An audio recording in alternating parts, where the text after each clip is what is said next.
Hi friends, welcome to my channel. ఈ రోజు video చాలా ఇంట్రెస్టింగ్ గా ఉందండి. వీడియోని ఎక్కడ స్కిప్ చేయకుండా ఎండ్ వరకే చూసేయండి. మిత్ర పార్వతిని ఎలాగైనా ఒప్పించమని మనీషాని వేడుకుంటూ ఉండగా ఇక మనీషా కూడా దానికి దీటుగా ఇలా అంటూ ఉంటుంది. ఆ పార్వతి కాళ్ళు పట్టుకొనైనా సరే మిత్ర, మన కూతుర్ని ఎక్కడికి వెళ్ళనివ్వను, ఇక్కడే ఉంచేస్తా, నువ్వు రిలాక్స్డ్గా పడుకోపో అని అంటూ ఉంటుంది మనీషా.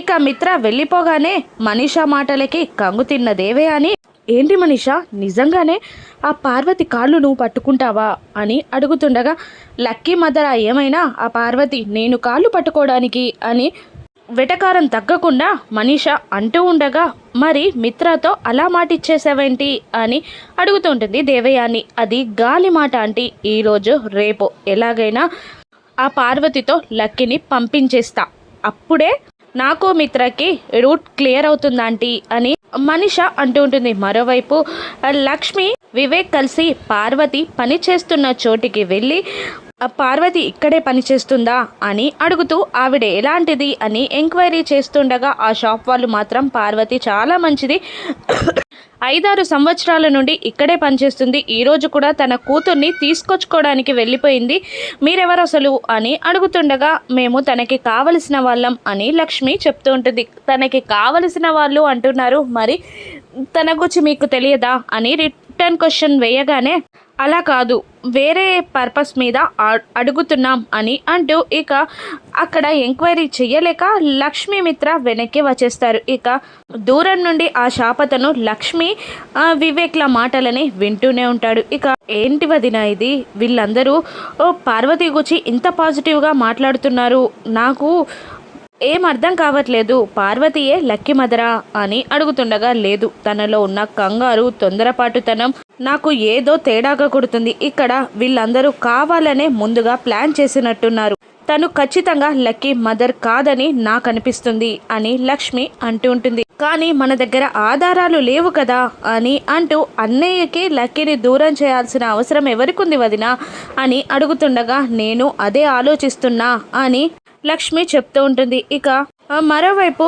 పార్వతి గార్డెన్లో ఉండగా ఇక మనీషా దేవయానిలు వాళ్ళ యాక్టింగ్ స్టార్ట్ చేసి, పార్వతి గారు మీతో కాస్త మాట్లాడాలి అని అంటూ ఉంటారు, చెప్పండి ఏంటి అని అడుగుతుండగా, మీకు పార్వతి గారికి అదే లక్కీ పైన హక్కుంది, మేము కాదనట్లేదు, కానీ మేము కూడా లక్కీని 8 సంవత్సరాల నుండి పెంచాం, ప్రేమగా పెంచుకున్నాం, ఈ ఇంట్లో యువరాణిలాగా చూసుకున్నాం, మిత్రకి లక్కీ అంటేనే ప్రాణం, కానీ మీరేమో వచ్చి లక్కీని తీసుకెళ్ళిపోతున్నాను అని అంటున్నారు, మా గురించి ఒక్కసారి ఆలోచించండి, 8 ఏళ్ళు పెంచిన ప్రేమ, మా ప్రేమ ఏమైపోతుంది, లక్కీ లేకుంటే మిత్ర బ్రతకలేడు, మీరు లక్కీని తీసుకెళ్ళి ఏం చేస్తారు, మంచిగా చదివించి పెళ్లి చేస్తారు కదా, మేము కూడా అదే చేస్తాం, ఇక్కడ ప్లీజ్ లక్కీని మాకిచ్చేయండి అని అడుగుతుండగా, మా పాపని మీకెలా ఇస్తామండి అని అంటుంటుంది పార్వతి. ఇక మీకేం కావాలన్నా ఇస్తాను, నా ప్రాణమైనా ఇస్తాను, లక్కీ కోసం, మిత్ర కోసం,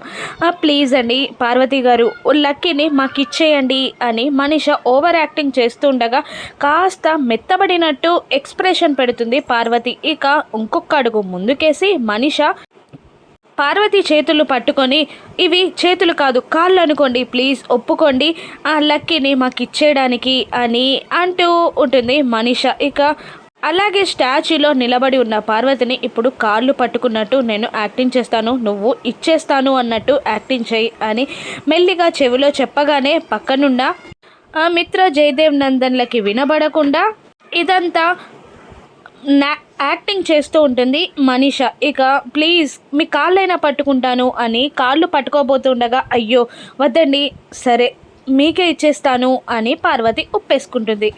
ఇంతలో పార్వతి షాప్ అతను సరియుకి కాల్ చేసి లక్ష్మి వాళ్ళు రావడం, ఎంక్వైరీ చేయడం, మీరన్నట్టుగానే మేము చెప్పామని చెప్పడం అన్నీ జరిగిపోతాయి. ఆ తర్వాత మ్యాటర్ తెలుసుకున్న సరియు పార్వతికి కాల్ చేసి, ఇప్పుడు నేను చెప్పినట్టు చెయ్యి, అక్కడ డ్రామా పూర్తయిందా అని అంటూ తను ఒక ప్లాన్ని చెప్పగానే సరే అని అంటూ కాల్ కట్ చేస్తుంది పార్వతి. ఏమైంది అని మనీషా అడుగుతుండగా, ఏమైందేంటి, మీ పెద్దవాళ్ళందరూ మంచివాళ్ళు, మనసున్న వాళ్ళు అనుకున్నాను, కానీ ఇలాంటి చీప్ మెంటాలిటీ కలవాళ్ళు అనుకోలేదు అని అంటుండగా, అయ్యో పార్వతి గారు ఏమైంది అని అంటూ ఉంటుంది మనీష.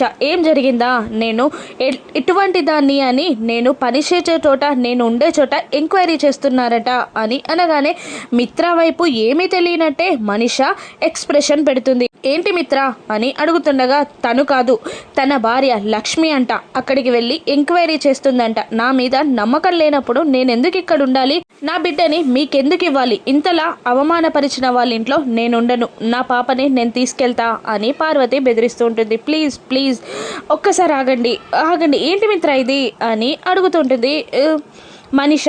మిత్ర కలవరంలో పడిపోతాడు. ఇక మెల్లిగా పార్వతీ చెవులో లక్కీ వచ్చే వరకు ఆగు అని చెప్పగానే, లేదు నేను వెళ్తాను అని అంటూ ఓవర్ యాక్టింగ్ చేస్తూ ఉంటుంది పార్వతి. ఇక అందరూ హాల్లో కూర్చుంటారు. దేవయాని పార్వతి దగ్గరికి వెళ్ళి లక్ష్మి వచ్చే వరకు నాటకాన్ని ఇంకాస్త రత్తి కట్టించు అని అనగానే, లేదు నాకు ఇంతలా అవమానం జరిగిన ఇంట్లో నేను ఇంకా ఉండలేను, మీ భార్యగా ఏది అని మిత్రని అడుగుతూ ఉంటుంది పార్వతి. ఇక మిత్ర సైలెంట్గా ఉండిపోవడంతో, నా కూతుర్ని తీసుకొని నేను వెళ్ళిపోతా అని జున్ను లక్కీ దగ్గరికి వెళ్ళి లక్కీని రమ్మని అంటుండగా, లక్కీ రాను అంటూ ఏడుస్తూ ఉంటుంది. ఎందుకు, నేను మీ అమ్మని, ఇది నీ ఇల్లు కాదు అని లాక్కొని రాబోతూ ఉండగా జాను అడ్డగిస్తున్నా కూడా వినకుండా పార్వతి లక్కీ చేని పట్టుకొని లాక్కొస్తూ ఉంటుంది.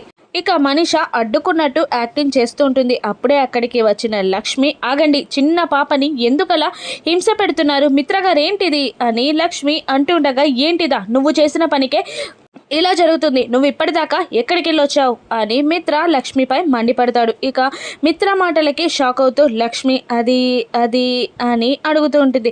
ఏంటి, ఏమైంది లక్ష్మి గారు, ఎందుకు మాట్లాడట్లేదు, నేను మంచిదాన్నా చెడ్డదాన్నా అని నా గుచ్చే ఎంక్వైరీ చేస్తారా, ఇక మీ బిడ్డని నన్ను ఎలా అనుకోమంటారు, మా లక్కీని తీసుకొని నేను వెళ్ళిపోతాను అని అంటూ ఉంటుంది పార్వతి. ఇక ఏంటి లక్ష్మి ఇది, తన గుచ్చే ఎంక్వైరీ చేస్తావా అని మనీష ఇంకా అగ్నికి ఆద్యం పోసినట్టు మాట్లాడుతూ ఉండగా, అసలు ఎక్కడికి వెళ్ళావు వివేక్, నువ్వెక్కడికి వెళ్ళావు, మీరు ఎవరిని అడిగి ఎంక్వైరీ చేశారు అని మిత్ర వాళ్ళపై మండిపడుతూ ఉండగా, అసలు వదిన చేసిన తప్పేంటన్నయ్య, తెలుసుకోవడం తప్పు కాదు కదా అని మిత్రకి ఎదురు మాట్లాడుతూ లక్ష్మికి సపోర్ట్ చేస్తూ ఉంటాడు వివేక్. ఇక జయదేవ్ నందన్ కూడా అదే మాట అంటుంటాడు. లక్ష్మి చేసిన తప్పేంటి, తెలుసుకోవడంలో తప్పు లేదు కదా, తెలుసుకోకుండానే లక్కీని ఇచ్చేస్తారా అని అంటుండగా, దేవయాని ఆల్రెడీ మనీష బ్రతిమిలాడి లక్కీని మిత్ర దగ్గర ఉంచడానికి ఒప్పిస్తే ఈ లక్ష్మి ఎంక్వైరీ పేరుతో తనకి కోపం తెప్పించింది.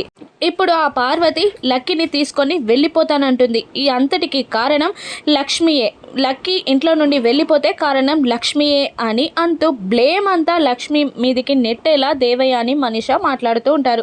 ఇక మళ్ళీ మిత్ర లక్ష్మిపై కోపంగా బుసలు కొడుతూ ఏదో తిడుతుండగా, ఏంట్రా తను చేసిన తప్పేంటి అని మళ్ళీ జయదేవ్ నందన్ అంటూ ఉండగా, తను చేసేదే తప్పు, ప్రతిసారి నన్ను బాధ పెట్టడం, నన్ను మోసం చేసి వెళ్ళిపోవడం, నేను చావు అంచుల దాకా వెళ్ళను, కానీ లక్కీ వల్ల తిరిగి బ్రతికాను, ఇప్పుడు నా నుండి లక్కీని దూరం చేయాలని చూస్తుంది అని లక్ష్మి పైన నింద మోపుతాడు మిత్ర.